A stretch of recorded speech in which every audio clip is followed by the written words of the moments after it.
but this may very well be the first ever bottling of National Distillers, like that was actually distilled and bottled by National Distillers. We love National Distillers. Now you have me excited. Beautiful bottle of... Wow. What is it? Oh, you're just destroying, ripping it right destroying off. All right. It's got to happen. There All we right. go. Look at that. Look what we had to do. Wow, really hitting me over the head with some stuff here. Okay. All right. 3, 2, 1.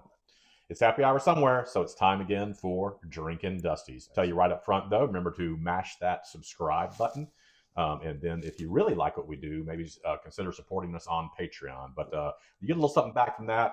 From our Patreon supporters, we will draw a name and send out this little taster of the bottles that we open.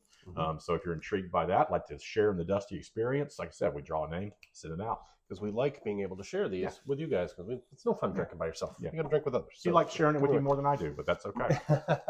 We made that rule. Now we got to stick to it, unfortunately. Right.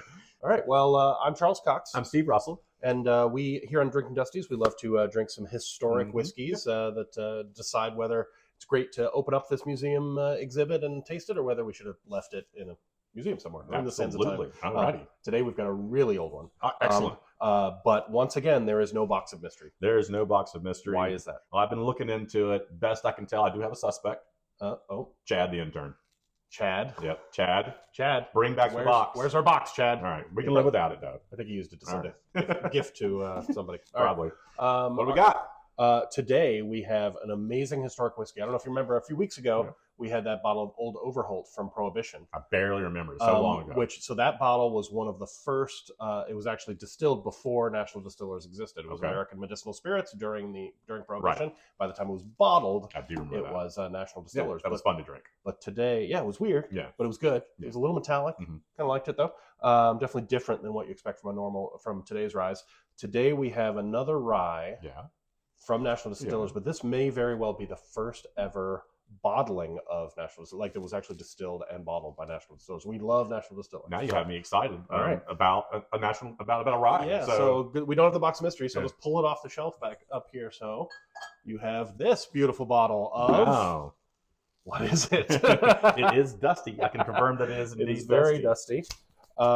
Yeah, there's no label. So this was, I believe, stored in a wet space at some point, so it undid the adhesive from the label. But you can see if you turn it to the side, what does it say on the side? It does say Mount Vernon on there. Mount Vernon. Yeah, in the kind of horror movie font.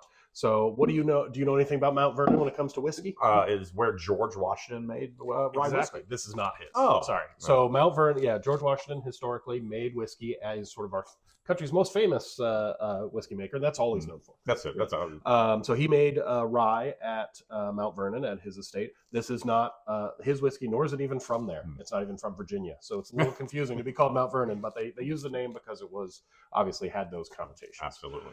It's also often associated with the Monongahela ryes of Western Pennsylvania, like the one we had last time with the Old Overholt. It is also not from Pennsylvania, but its parent company for a while was based in Philly, so I think that's why some people make the confusion.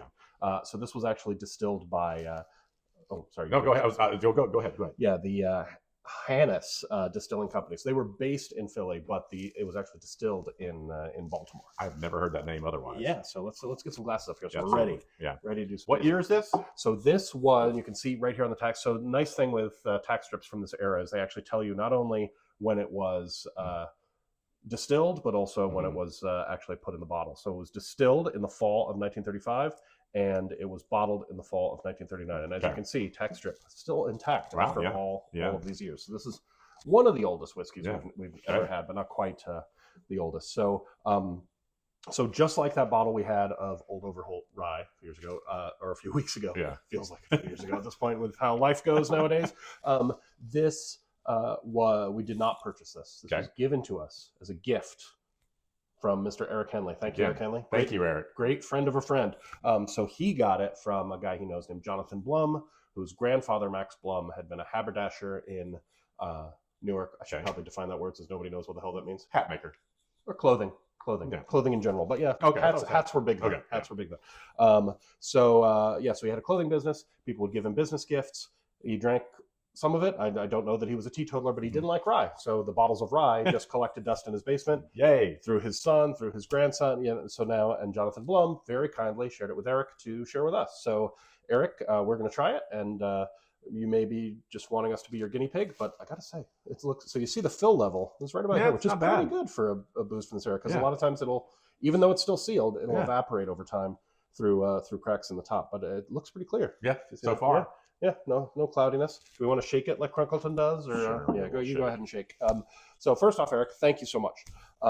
So as I said, no connection to George Washington, no connection to Mount Vernon, just capitalizing on the name, and not from Pennsylvania. One other thing I should mention that we need to be just what you should be concerned about whenever you're drinking whiskey from this era, and I think this maybe even applies to that. Maybe that's why that Overholt tasted a little odd. But this brand in particular, Mount Vernon, bootleggers loved it because it was stronger than most of its competition, had a very strong flavor. So they could take, if they got one bottle of this, they could take one bottle of this and 4 or 5 pints of just neutral spirits like vodka, Everclear, and that kind of stuff, mix it together, and then have 6 bottles of whiskey to sell. Okay. So that sucks for wanting to be able to really taste the authentic Mount Vernon product, although it should be pretty clear. We'd only really be able to tell if we had a spectrometer, special. Do you have one on you? I'm fresh out. Chromatography device. Fresh out of a. No, I don't have one of those. Spectrophotometer. Well, I can't pull it out right now. I think I ate it. Yeah, sorry. So the other best way to tell is by drinking it. So, but what they would do is that they a lot of these whiskeys would be doctored with they would add coloring, they would add flavoring, sometimes prune juice and fruit juice. So sometimes when you taste a rye from that area and you're like, that's really fruity, there may be another reason for that. But this, as I mentioned, was distilled after. So I think we're safe with this one, where we don't have to worry about it being cut and used for other people to sell. So this brand, weirdly, has not been relaunched. Like we talked about how Old Overholt was sold. Jim Beam, there's a long period where nobody was really making it. And now they've reused the name again starting in 87. Nobody's making Mount Vernon nowadays, which is a little odd. That is a little odd. Honestly, if you'd said to me, like, is there a Mount Vernon on the shelves right now? I probably would have said, yeah, I think so. Well, to be fair, if you live in some town and there's some local whiskey that called Mount Vernon and we haven't heard of it, let us know. But I've never seen it anywhere and I can't find it online. But back in the day when this was made, this was one of the biggest whiskeys in the country. It was one of the ones that really popularized rye at a time when everybody was drinking rye. Not many people were drinking bourbon. So a little bit, you know what, let's open it up just to breathe. No, I get the honors on this one. So you're saying it's time to drink this dusty. But we're not going to drink it yet. We're just but that's the ritual. That's the catchphrase. Yeah. Okay. So let's see if we have that foil thing again. Yeah. So like we did the old Overholt was really tough to open. Oh, there we go. Crack. And it had a piece of that foil that then you had to get through on the top. So I've torn the tack strip, so it's already effectively worthless. Man. Yeah, these aren't messing around, these old bottles, man. These old. So I can turn it a little bit back and forth, but I can't actually get it to release. It just stops. I think here, you try. We may need some pliers. You try while I talk about it. So so it's supposed to turn just half of it, but the whole thing is turning? I think so, yeah. Holy moly. So it was first sold in 1870, but that was before there were government registered trademarks for brands. That didn't come until the 1890s. So we know that this was registered in Midas Criteria, which is a publication that served as the best equivalent to a trademark back then. And the best way to trace who actually made what. So that's when it was made by the National Distilling Company of Philadelphia, as I mentioned. So should we pause and get some pliers? Why don't you keep going and I'll get a pair of pliers. All right, Steve's going to go get pliers and I'll keep talking about this. So these guys were rectifiers of whiskey, the Hannes Distilling, but the 2 distilleries they owned were actually in Maryland and West Virginia. In Baltimore, Maryland was DSP-3 and DSP-1 was in Martinsburg, West Virginia. So we know that Mount Vernon Rye back then, this one was made in Baltimore. The brand became so popular in the 1880s that the Dixon brothers of Boston bottled their own Mount Vernon Rye whiskey to try to steal some customers from the popular Hannes brand. But clearly that didn't succeed because they were no longer in business by the turn of the century. And that's when the crucial chapter of this whiskey's history started. The Hannes Distillery in Baltimore was the only major manufacturer of rye purchased by the Massive Whiskey Trust in 1899, which pushed it to the forefront of the whiskey business. Are you finished yet? No, I got more history to get through. Even Steve's back. Yeah, you go for that. I'll just keep going. Because at that time, it became the sweetheart deal for the largest, most aggressive whiskey company in the country at the turn of the 20th century, maybe to this date. For those who don't know, like Steve, do you know about the Whiskey Trust? The Whiskey Trust. The No, Whiskey I do Trust. not. Okay, so they were formerly the Distiller and Cattle Feeders Company. It was a massive effort to consolidate ownership of businesses in the whiskey industry. This was turn of the century, 1899. So this is the time when robber barons were trying to consolidate all sorts of industries, right? So that happened in whiskey too, so it became known as the American Spirits Manufacturing Company. They were reorganized to consolidate as many different aspects of the trade as possible through subsidiaries. So they had a spirits distribution company that was to manage their distribution, the Standard Distilling and Distributing Company that was to manage the purchase of distilleries and distributing plants, the American Spirits and Refining Company, which was formed in 1899 to manage industrial alcohol production. This could go on for a while, couldn't it? I mean, it's starting to go. Little tears. All right. Right. And then the Kentucky Warehouse and Distilleries Company, which was formed to manage the large number of Kentucky distillery properties, warehouses that have been acquired because they bought up a ton of those. So here, I'll hold it. You hold. Yep. So then the Whiskey Trust set out to buy Pennsylvania and Maryland's rye distilleries in the same way they bought all these Kentucky distilleries. It's just the whole thing, man. But maybe they shouldn't have publicized it so much. The Times and Philly, you're just destroying it right off. All right. It's got to happen. There we go. Look at that. Look what we had to do to There's no going back on this one. Wow. Now I know why the guy didn't drink this. Was it possibly to get it open? Now I know why the habitature chose not I'm to going drink to carefully sniff this without Yeah, tearing my nose on the jagged metal. Oh, that smells way better than the Overholt. Try that. Try a smell. You actually get a good smell of rye. With the old Overholt we had a couple weeks ago, if you didn't see the episode, there was almost no smell coming out of the bottle. It was kind of weird. And then the initial taste was very metallic, but then it grew on us once it had some more time to breathe. But pour? Yeah, go ahead and pour. So there was the Times of Philadelphia reported during their negotiations, it is of the utmost importance to the success of the syndicate that it obtained control of the trade in Pennsylvania and Maryland, which is the most profitable. Heretofore, the whiskey distilling interests in these two states have been entirely free from combinations, and their superiority in the field has been unquestioned. So unfortunately, that kind of gave away the game, and they bought Hannus, which made Mount Vernon. No other ryes would sell to them. Okay. So they were completely unable to, they were trying to buy at least 14 other distilleries to really sort of control the market. They failed to grab up a single other one. The Whiskey Trust had to admit that they failed. Their stock plunged, and they were no longer able to control, they wanted to control all of America's whiskey production. Didn't happen. But in positive news, that meant that Mount Vernon Rye became the sweetheart of the Whiskey Trust, and they pushed it. Okay. They were pushing it as the go-to whiskey brand. The largest whiskey company in the country was doing that, which became American Medicinal Spirits after 1927. So during and after Prohibition, it was advertised heavily as the greatest rye whiskey being sold. God, that smells fantastic. So this, I definitely get those classic rye spice notes, but fruitiness too. It's a mint. Very fruity. That's a really strong, it tastes like a very... Remind me of the proof? Potent rye. 100 proof. This is bottled and bond. This is bottled and bond. Yep. I don't know if I said that. This is bottled and bond, this Mount Vernon, as you can see on the label. That's right. Unfortunately, as I mentioned, this was particularly popular with bootleggers, but this is safe because it's after, and definitely doesn't taste like it's been sullied with anything else. What do you smell on it? Smells like rye. Yeah, I mean, I'm definitely getting rye spice all over it, but yeah, it's pretty darn fruity too. So during this time period, we know it's Hannus because thankfully we have the tax stamp, but if you didn't know that, so pre-Prohibition was distilled by Hannus at their two different, and then bottled during Prohibition, it was Hannus Distilling Company, but it was specifically from Martinsburg, West Virginia, and then distilled and bottled during Prohibition. Then it moved to the Gwynbrook Company in Maryland, distillery number 33. Then starting in 1931, it's distilled at Hannus Distillery Company in Baltimore, distillery 27. Then after Prohibition, it was at the Mount Vernon Distillery Company in Baltimore. So we have the one that was made at Hannus Distillery in Baltimore, which is one that people especially covet. Yeah. And this became, after Prohibition, American Medicinal Spirits became National Distillers. So that makes this one of the original National Distillers bottlings, which is really, really cool. All right. And so it ended up being advertised along with the other main National Distillers brands of the time, which was Old Overholt, Old Taylor, Old Grandad, and Old Crow. So the olds, and then Mount Vernon. Yeah. And whiskey historians gush about almost every bottle of this stuff, but should we try it? Sure.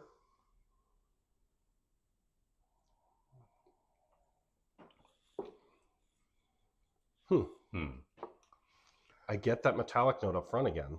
Yeah, a little, not quite as strong as on the old Overhold. Yeah, I don't love it.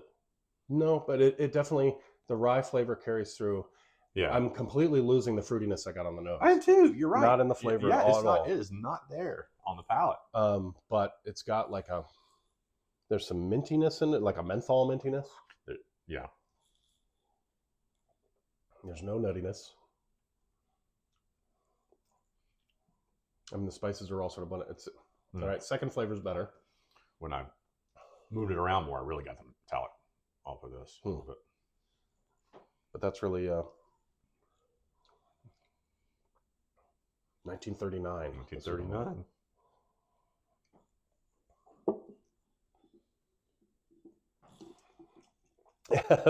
That's completely shredded.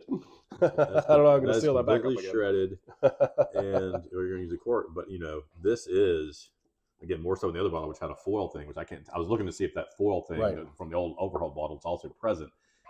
I think it is, but also I don't think I did this. I think this deterioration of it was already probably happening. Right.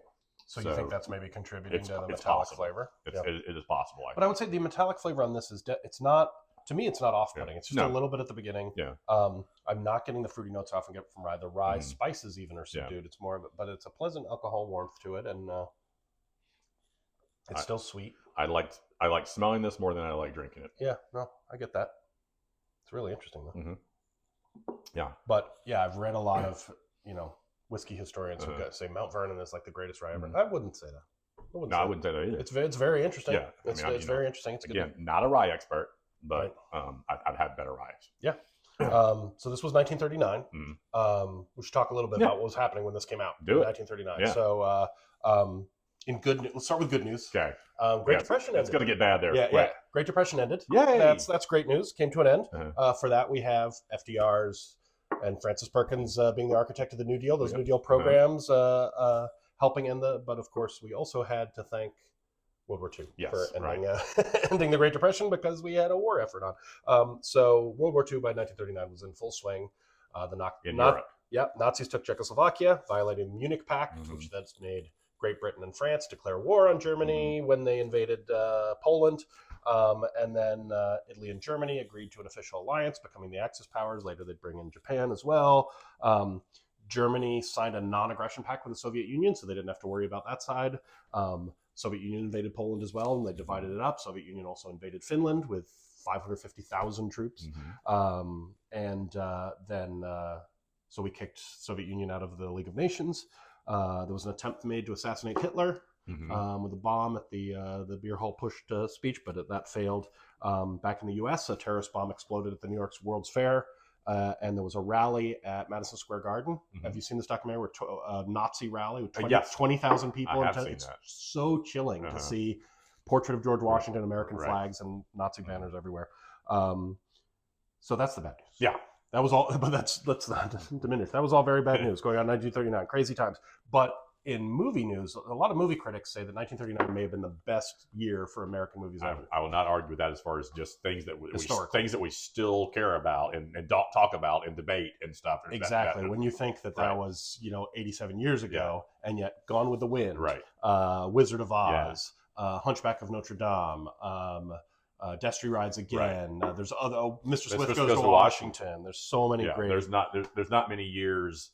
Anytime, much less that long ago, where you still know the names of that many movies. Yeah, and you'd assume, whenever you hear any of those names, that must have won Best Picture that year. But they were all the same year, right?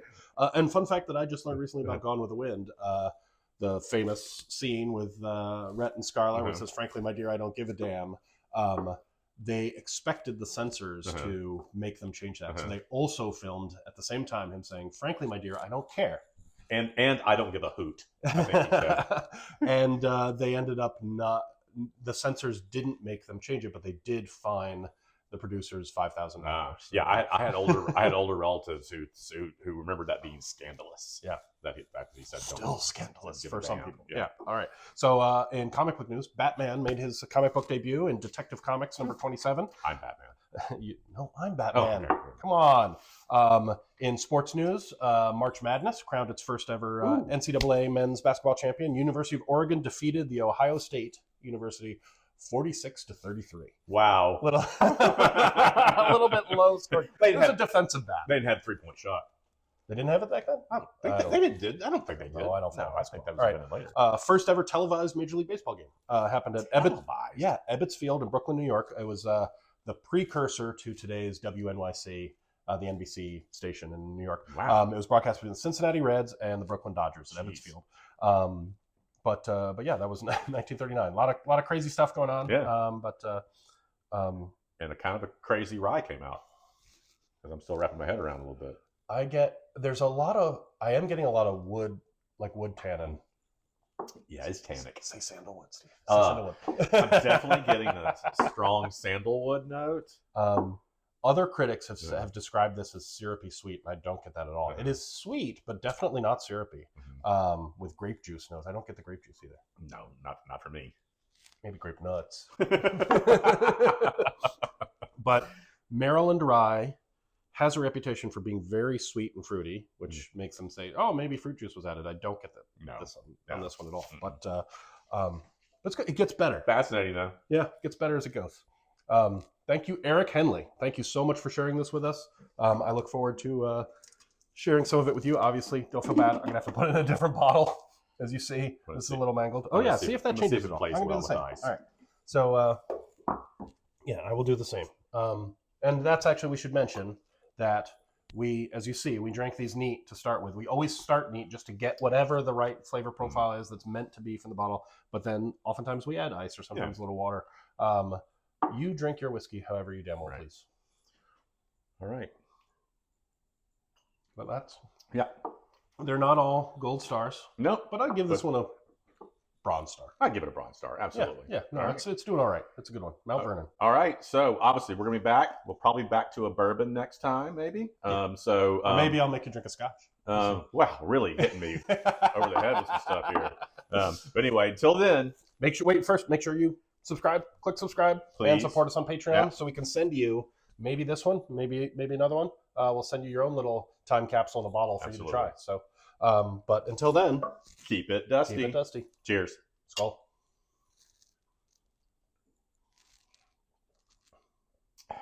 With the ice, that's better. It is better. That's better. I mean, it's colder, but it is better. No, but I'd say it sort of, to me, it takes away a little bit of the metallic. I think so too, actually. But it's not really opening up a lot more. No. But it's so subdued.